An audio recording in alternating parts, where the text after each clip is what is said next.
Hey everyone, welcome to my another cooking video. আজকে তোমাদের সাথে শেয়ার করবো আমার ওয়ান অফ দ্য ফেভারিট একটা রেসিপি, যেটা আমি ব্রেকফাস্ট, লাঞ্চ, ডিনার সব কিছুতেই সেম খাবারটা খেতে পারবো। তো চলো তোমাদের সাথে শেয়ার করে এটা বানাতে কি কি লাগছে। এখানে লাগছে লেটুস পাতা, ক্যাপসিকাম, গাজর আর সুইট কর্ন। আর এখানে আমি দেখো সিদ্ধ একটা ডিম নিয়েছিলাম, কিন্তু পরে ভেবেছি না দেবো না।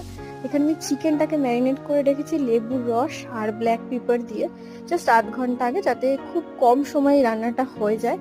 তো এবার বলে রাখি, সমস্ত জিনিস কেটে ভালো করে ধুয়ে একটু গরম জলে তোমরা ভাপিয়ে নিতে পারো, নাও নিতে পারো। আমার একটু তাড়া ছিল বলে আমি ভাপিয়ে নিই।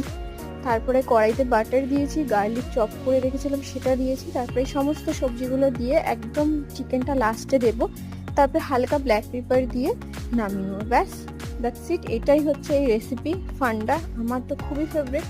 তো তোমরা চাইলে এটা খেতে পারো। এটা যারা ডায়েটে আছে তারাও খেতে পারো, আর যারা আমাকে ডায়েট করছে তারাও খেতে পারো।